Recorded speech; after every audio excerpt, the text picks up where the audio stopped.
We've complained to the police about the police and nothing's been done. We've complained to magistrates about magistrates and nothing's been done. We've complained to judges about judges and nothing's been done. Now it's time to do something ourselves.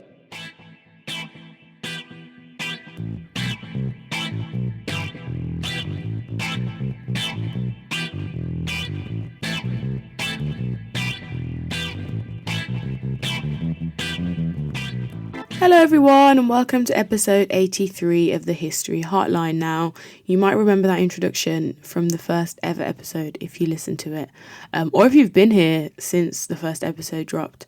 But we're going to come back to why I've used that intro again today later. But before we do, let me get into some housekeeping for today. Now, it's been a minute since I was last here recording, putting out episodes. We've had quite a significant break. Thank you all for bearing with me. We are now back. Episodes will be out every Tuesday. I think the last few episodes before the break were on Tuesdays, but we'll be continuing with that. It feels weird to switch. It's always been Monday, but it's going to be Tuesday from now on. It just works better with my schedule.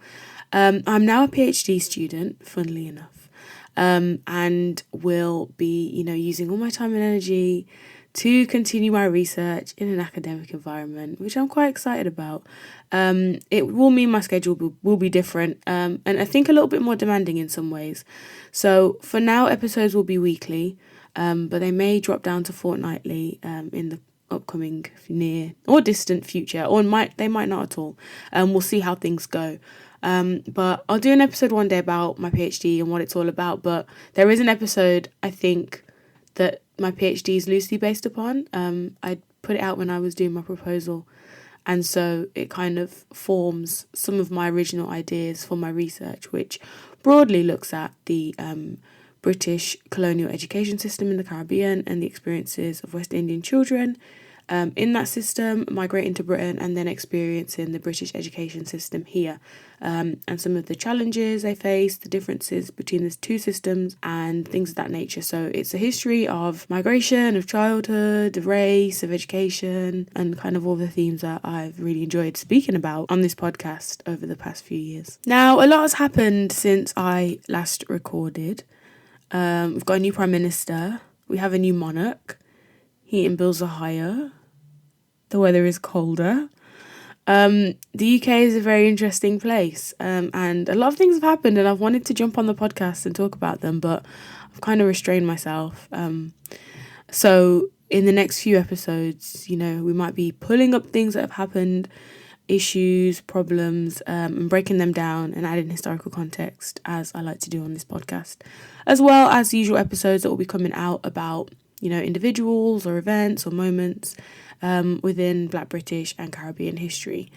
Now, it's Black History Month. This episode will be coming out in October, and interestingly enough, I normally do an episode about some of the problems I encounter in Black History Month. I don't think I'm going to do that this year. I think the same issues stand, and last year's episode and the episode from the year before, about what is Black History Month, what's the point of it, why do we celebrate it? Why do people not want to pay Black creators to create content or research about Black history in this time? All the same issues apply. They apply every year. They'll probably apply every single year in the future until maybe we no longer need a Black History Month. Wales are making changes to their curriculum. England are not following suit. But maybe things will change in the future. Now, today's episode is going to be about Black Lives Matter in the UK, Chris Kaba, and police brutality a little bit more widely, because I think at the moment we're in a time where different conversations about police brutality are coming up. I think since last recording, there have been several cases of police brutality in this country that have just been equally as shocking not in a way of, we're not used to this, we've never seen this before, because we have historically and in contemporary times here and in America and other countries in the world, but shocking in the kind of ways that the media continue to kind of peddle series of lies and mistruths and falsehoods about individuals that are victims of police brutality in order to change the narrative and kind of set them out to be perpetrators of kind of crimes that justify their murder. Now, this episode will be in 6 parts. We're going to start with Black Lives Matter in the US, its origins of the phrase and of the movement. We're going to look at how that developed across the last 9 years. Then we're going to look at Black Lives Matter as a movement in Britain. And, was it piggybacking off the US and what it looks like as an organisation in the UK or as several organisations. We're then going to look at a brief history of some of the organisations that have fought against race-based discrimination in the UK historically. And then in kind of the final part of this episode, we'll look at the case of Chris Kaba and his experience and what happened to him and the kind of campaigns that are ongoing to seek justice for his family at this time. Now, I started this episode with the same introduction to the Mangrove 9 episode that I did as a first ever episode. And it's Althea Jones LaCointe saying, we've complained to the police about the police and nothing's been done. We've complained to the magistrates about the magistrates and nothing's been done. And we've complained to the judges about the judges and nothing's been done. And I just feel like that kind of quote, I always hear it at times when things happen in this country. It's just so poignant. And I think when we think about an organisation like Black Lives Matter in the US and then the kind of movement that follows in the UK in more recent times, that is exactly kind of why movements like this start, because as a group in society, as communities, as marginalised groups of people, the systems that are there to, shall we say, protect and serve the mainstream of people are not doing that when it comes to marginalised groups. And so the police being the kind of group in question at the moment under a new Met Commissioner, we are speaking about London and the London Metropolitan Police, as always. They really do take it to a next level when it comes to their policing issues. And so thinking about Black Lives Matter then, in the US and its origins, it was founded in 2013 in response to the acquittal of Trayvon Martin's murderer, George Zimmerman, who claimed self-defense even though he shot him in the back. Now, officially, Black Lives Matter as an organisation is called Black Lives Matter Global Network Foundation Incorporated. And there is a global element to it in the US, UK and Canada. And their mission, taken from their website, and I quote, is to eradicate white supremacy, build local power, and to intervene in violence inflicted on black communities by the state and vigilantes by combating and countering acts of violence, creating space for black imagination and innovation, and centering black joy. We are winning immediate improvements in our lives. And that's kind of the statement they have on their website. Alongside other things, they, affirm the lives of black, queer and trans people, disabled people, undocumented people, women, black lives along the gender spectrum. And they're all quotes taken from their website as well. And so I don't want to spend too long thinking about the US, but there was a time, and I think 2013 was kind of the beginning of what felt like a good 5+ year kind of segment, if that's the right word, of just really hyper visible police brutality.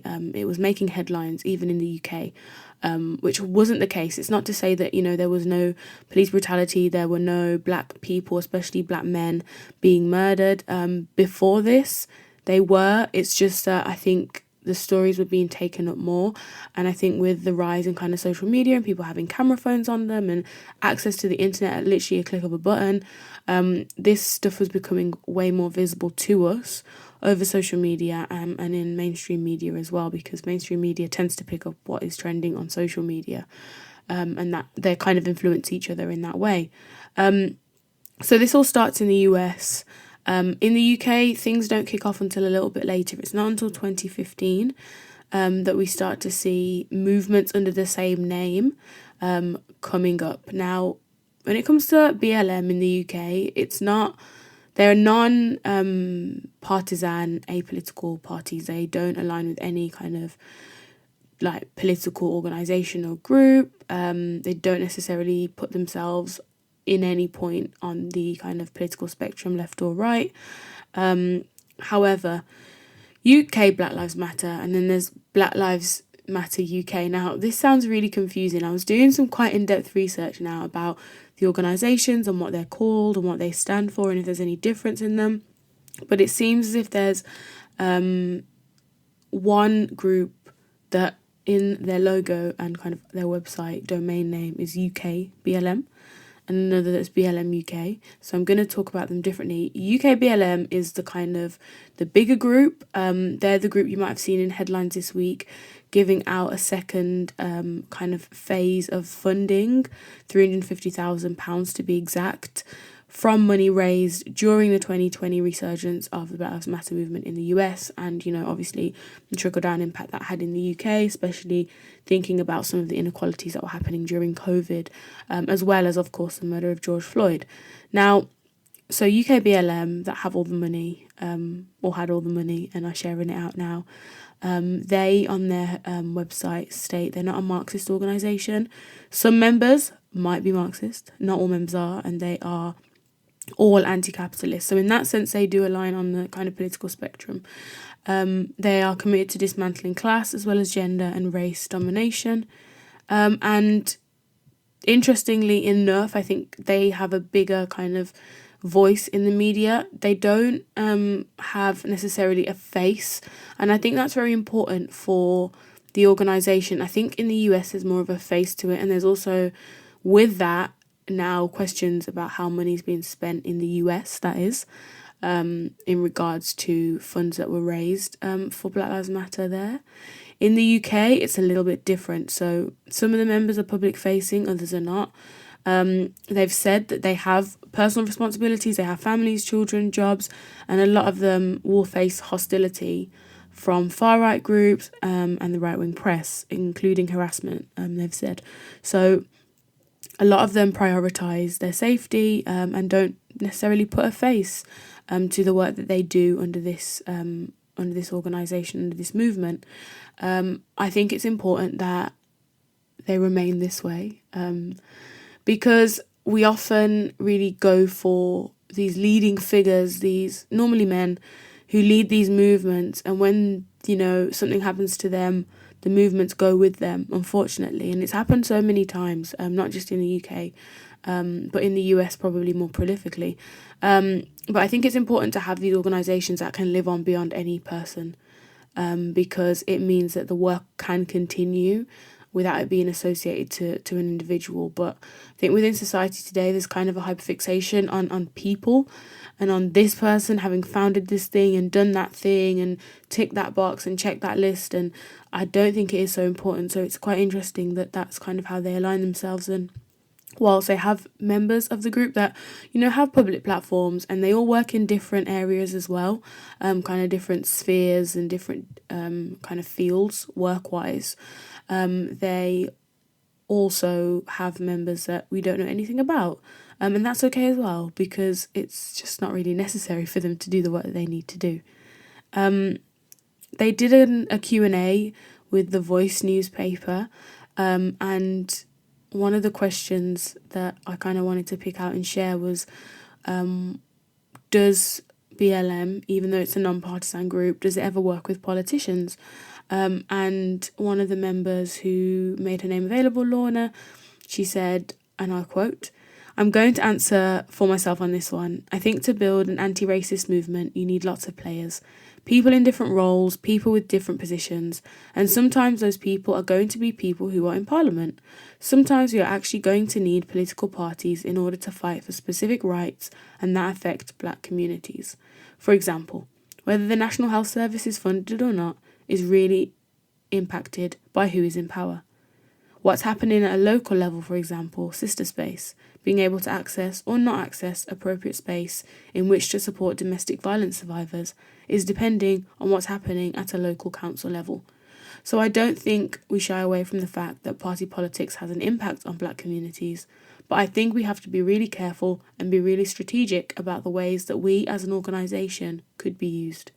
Ultimately, we don't believe that black liberation will come through a political party, but just to reiterate, I think they probably will require lots of different agents of change to bring about the kind of world we want to live in. Now, the organisation in the UK have made headlines recently because they've announced to give £350,000 worth of funding to grassroots organisations which are campaigning to further race equality across a number of fields within the UK. Now, this is following money that was donated essentially in 2020 when the Black Lives Matter protests were happening in the UK. There was £1.2 million raised from about 36,300 donors. And in this initial kind of phase of like giving out the money, they gave money to groups such as Sister Space, United Friends and Family Campaign and Justice for Black Lives. Both of them received 170,000.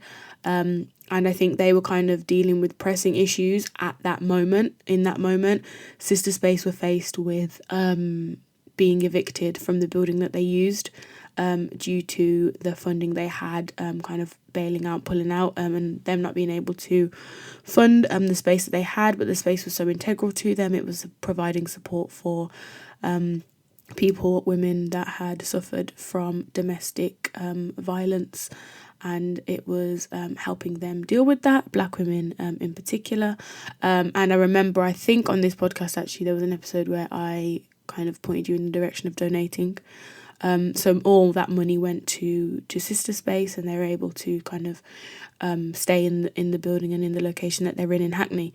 So this is the second round of funding now, and it's kind of not looking at kind of the pressing issues that, you know, people were really desperately needing the money now and then. And it's looking at elevating black arts and culture, education, looking at working towards ending the hostile environment and looking at border control policies. And they've said there'll be a third round to follow because obviously 1.2 million was donated and it hasn't all been handed out. Now, the process in doing this has been quite transparent. There's always a lot of critique when people deal with big sums of money. Where's it going? Who's getting it? Who decides where it's being handed out to?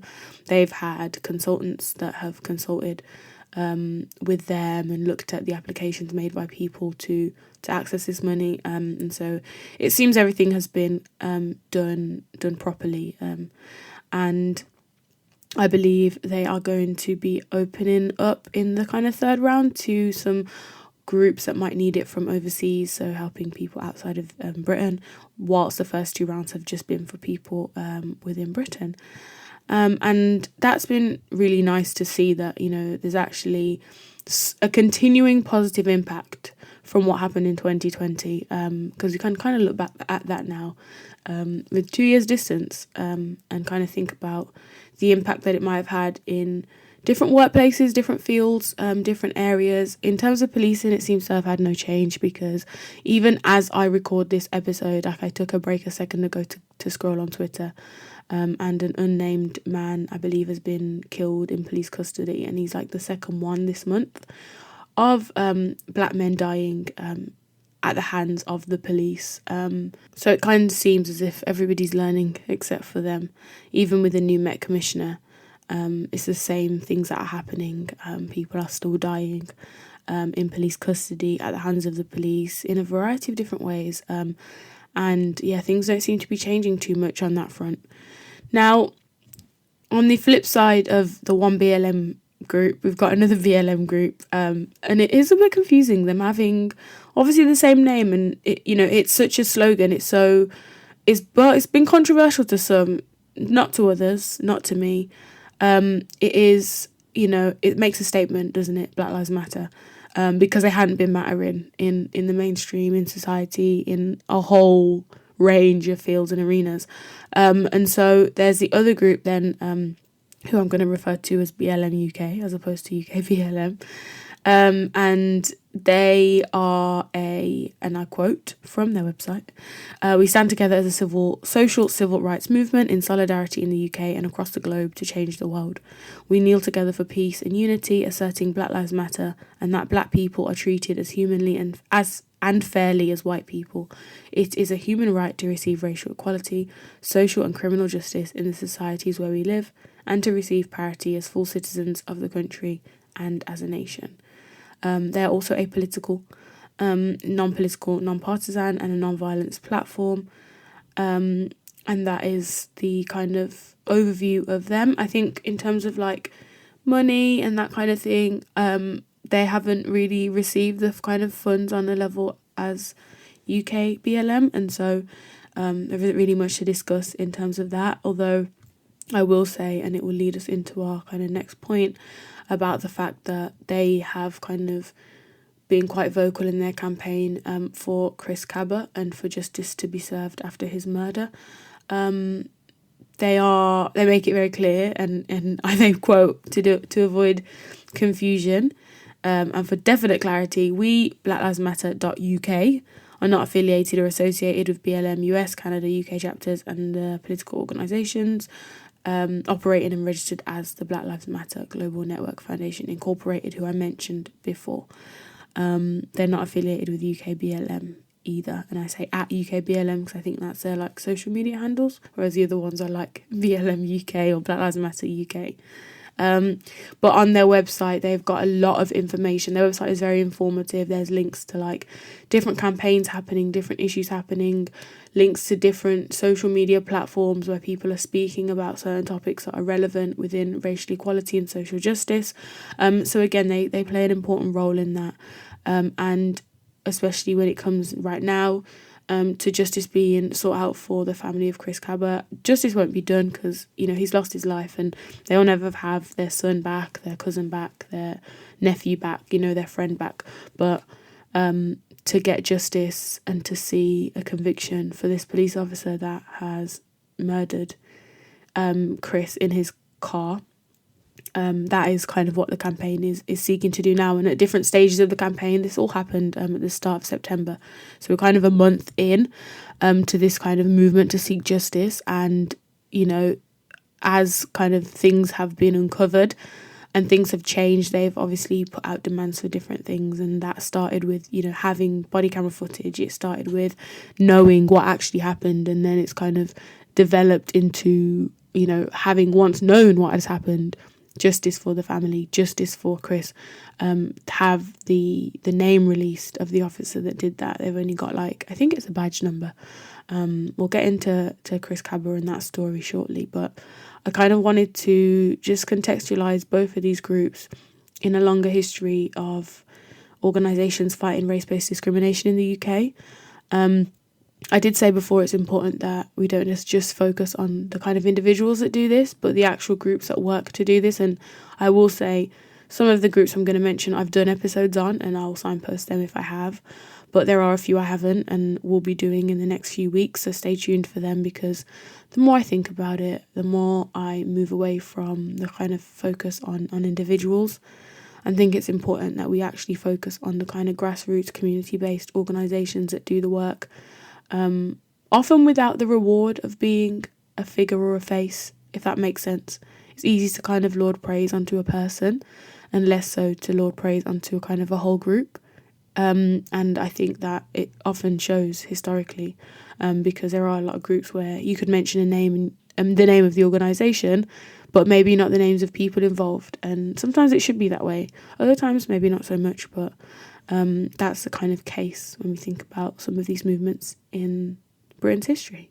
This is not an exhaustive list. Please don't take this as the only groups that have ever done anything to work against systemic and societal racism in Britain. That's definitely not the case, but these are probably some of the kind of most well-known. So we'll start with the League of Coloured Peoples, which was kind of founded in 1931, so pre-Windrush, and the kind of waves we saw in the post-war era. It was founded by Harold Moody, who was a Jamaican-born physician, campaigner, and he's due an episode actually. I know I just said I'm not going to focus on people so much, but Harold Moody and his family, more broadly actually, the Moodys, contributed so much to the kind of interwar years that I don't think I've ever done an episode on No, I have. That's not true. But I should do more about this kind of early 20th century, the kind of time between World War One and World War Two. But yeah, Harold Moody and his family were doing a lot in that time. The focus was black rights, but more so in the field of jobs. He qualified as a doctor from King's College London and was denied work in pretty much all the practices he tried and ended up having to set up his own. So that's kind of part of his story and the reasons for the League of Coloured Peoples. It kind of dissolved around the 1950s, which is interesting. I haven't ever done research into why, but that's kind of the Windrush era, and I wonder if that had anything to do with it, and maybe a movement that was more radical in some ways might have been needed at that point. That's just me speculating. I don't know that for sure. But then we have the Black Panther movement, which episode 7 is all about. They were inspired by the US Black Panther Party, which is quite similar to the story with the US Black Lives Matter and then the UK Black Lives Matter movements. They were unaffiliated with them, but obviously influenced and inspired by them. The movement started in 1968. They adopted principles of political blackness, which meant they had activists that were black of the African diaspora, from either Africa, the Caribbean, and then also they had people of South Asian origin. It lasted until the early 1970s, supporting black and Asian people in Britain through left-wing politics. And they worked to fight against police harassment and brutality, especially in the case of the Mangrove 9, which obviously episode 1 is all about, and the clip that we started this episode is all about. It's all coming together, full circle. The next group is important to talk about, I think, is the Black Liberation Front, and episode on them is definitely overdue. They were founded in 1971. They had a significant impact on the political landscape, the Black British political landscape, and played a key role in the Black community in London, primarily, but elsewhere as well. They developed links with liberation struggles globally, so in Africa, throughout the African diaspora, and regularly organised the annual Africa Liberation Day celebrations in cooperation with other organisations in Britain. So they worked together quite well with others, thinking about the liberation of Africa, especially. They established supplementary schools, community bookshops, affordable housing for black families. They supported black prisoners, and the movement focused on developing a Pan-African consciousness, consolidating black political identity and challenging the impact of racism in Britain across a number of fields, as you can hear from the list mentioned. There was also the Black Parents Movement. They were an organisation of black people, mainly Caribbean and African descent in Britain, and they existed to kind of defend and advance the interests of black people, especially the working class and the unemployed. In the title, Black Parents Movement, you're probably thinking, okay, they're parents, they've got children. They did start as a black education movement. It's kind of an extension of that. In the 1970s, mid-1970s, most active until the mid-1980s, beginning with issues on education and the school system, obviously important to me in my research, and they worked across areas such as policing, housing and unemployment. So again, another important group that an episode has not been done on but is needed. And then the next two groups are both groups that episodes have been done on, and they worked to actually aim to help black women in Britain. So the Brixton Black Women's Group, episode 67, is all about that. And it's an organisation for black women in Brixton. And it was one of the first black women's group in the UK. They existed from about 73 to about 1985. A socialist feminist group trying to raise consciousness and organise around issues specifically affecting black women. Members had previously been active in the movements gone before, such as the Black Panther movement, and needed a space to kind of work on the liberation of black women outside of organisations that just focused on the liberation of black men, even though that's not what they were specifically for. And then last but not least, OAD, the Organisation of Women of African and Asian Descent, episode 25 is all about that. And that was an activist organisation for British black and Asian women, or not just British black and Asian women, but black and Asian women from the African diaspora, also coming from South Asia, established in 1978. and some of the founding members came out of some of the groups already mentioned. It was a broadly socialist, non-hierarchical national umbrella organisation, and obviously I've spoken a lot about this group and some of the members in it in the past. They also published a book looking at the experiences of Black and Asian women in Britain in different fields, in different sectors, in different parts of their lives, so employment, housing, healthcare, education, that kind of thing. So here we have like just a brief rundown of some of the groups that have kind of gone before. We get to like the mid 2000s and have a group like Black Lives Matter working in the UK. Now, all of this kind of, nothing happens in a vacuum. Racial equality, Black liberation, it all kind of follows on from the group or the movement that's gone before. And I think right now, whilst we're in an era where Black Lives Matter is kind of what's being spoken about, it makes the news, it's the kind of organisations that are trying to help people and alleviate some of the issues Black people are facing in this country. It's never the only group, and even some of the money that they give to other groups and the other groups that they're giving their money to are working specifically within some of the smaller issues that face Black people here. So it's just interesting to kind of see these longer histories and that like nothing happens, of in and of itself when it comes to race equality, especially in this country. And now on to our sixth and final segment of this episode of the podcast, thinking about Chris Kaba, who was driving a car, an Audi, on the 5th of September this year, 2022, in South London. The car was said to be linked to a firearms incident which took place the previous day. There was an automatic number plate recognition, which is an ANPR marker that had been placed upon the car. Chris Kaba was not linked to that. His name was not named in regards to the firearms offence. He was just driving the car, and when the police spotted this car, they followed him in an unmarked vehicle. There were no lights, and it was an armed response vehicle. They followed him from about 9:52 till around 10:07. They did not activate their lights. Officers did not, sound the sirens or the lights.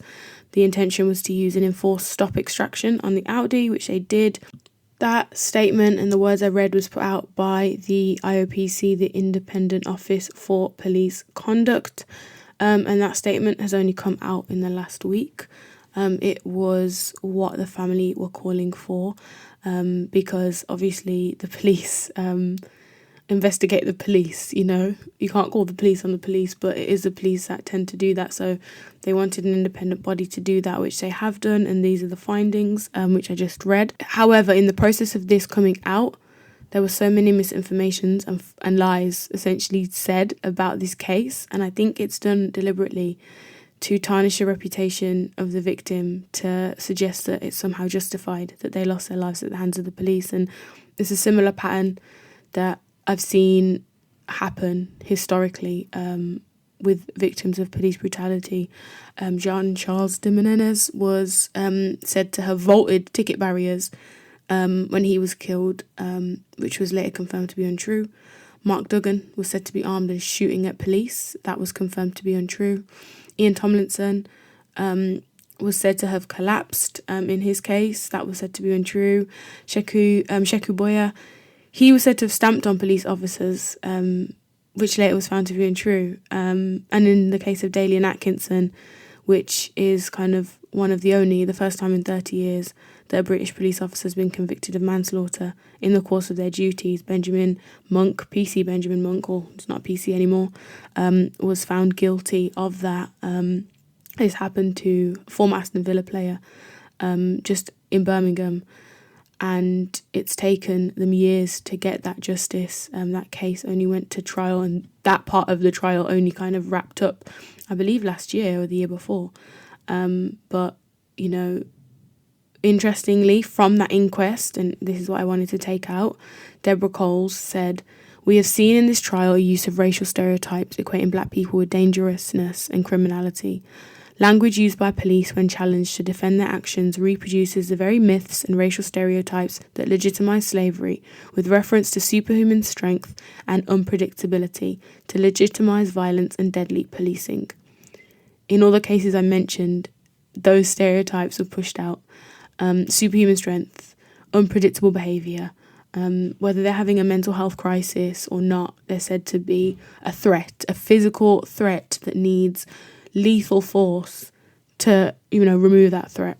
And that's exactly what's happened in the case of Chris Kaba. And this lie that he allegedly was being chased by the police, and he was aware he was being chased and he didn't stop, he refused to stop, when actually, he wasn't aware because they didn't identify themselves as police, they didn't shine their lights, they didn't, sound the sirens. He was in an unmarked police car. He was not trying to evade being caught. He did not know that the police were behind him and following him for a significant amount of time now. When I drive home and I recognise a registration plate that seems to be behind me, following every move that I'm doing for a significant period of time, I would feel uncomfortable. Let alone this happening, for a long period of time through South East London. This has been rectified with this independent police conduct inquiry and this statement. But like the U-turn and the apology, they're never as loud as the original accusation. So despite, the findings, he's still going to be portrayed as someone that tried to evade the police. You can see it in people's comments, in people's responses. Oh, well, if you've got nothing to hide, just stop when the police stop you. But it wasn't that. That's not what happened. And these narratives are very damaging. And, it means that, it's harder to seek out justice because there's a lie being pushed out about you and about, your family member in this case, for the family of Chris Kaba. And, I've given examples of where this has happened again and again. And whilst in the case of Dalian Atkinson, Benjamin Monk was found guilty and convicted, Mary Ellen Betley Smith, who actually beat Atkinson and Dalian Atkinson, that is, with a baton. He was kicked by Benjamin Monk. The other officer used a baton to exert force, and she was actually acquitted in September this year. So whilst there was justice, for that one officer and for Dalian's family in that sense, there wasn't in another sense. And it seems to be the case always. It's like you make one step of progress and another 2 steps back. So we will kind of continue to follow this case of Chris Kaba and what happens and, hope for justice for his family. But I think because it happened during the time that Queen Elizabeth passed away or just before, this story, the Queen's passing, obviously took up a lot of media coverage. And so this definitely got pushed down and it got silenced quite quickly. And I think a lot of noise needs to be made about it. And it's why I'm making this episode about it. This wasn't the plan for today's episode, actually. I had another plan, but you'll get that episode next week or the week after. But I think it's quite insidious that this is kind of being silenced and pushed down in terms of the media anyway, and what we speak about. And whilst obviously there's a lot of things that can't be said because there's things that haven't been released, like body camera evidence and footage and names of officers that were involved, at the end of the day, there's a man who, no longer has his life, and justice needs to be done about that. And I hope that in the near future, something will be done and cases like this won't happen anymore. But it's just so difficult when, as I mentioned earlier, in the process of literally recording this episode and doing the research and writing the script for this episode, another 2 people have died after contact with the police in custody, 2 other black men, and it just feels like it's never ending. I really didn't intend for this episode to be so heavy. I am very conscious of the kind of research that I do now, because it really does take a toll on you mentally. To be recording such heavy episodes week in, week out. And it's part of the reason I had such a long break as well, actually. I had a break from all kinds of history. I didn't do anything historical really in the time. Just reading historical fiction just to keep my mind going. But yeah, nothing of this nature. But it's important to think about, and it's important to speak up about these things. Otherwise they do get pushed under the rug. So here we are. Now, I hope you have enjoyed this episode. I hope you've taken something from it. I think we had quite a mixed bag. There's something for everyone here. And as this episode draws to a close, please remember the words of Althea Jones-LeCointe, which I'll leave you with. We've complained to the police about the police and nothing's been done. We've complained to magistrates about magistrates and nothing's been done. We've complained to judges about judges and nothing's been done. Now it's time to do something ourselves. Thank you for listening to the History Hotline. If you've enjoyed this episode, please tell a friend to tell a friend. To continue the conversation about Black history, head over to our social media platforms at the History Hotline on Instagram and at the History HL on Twitter.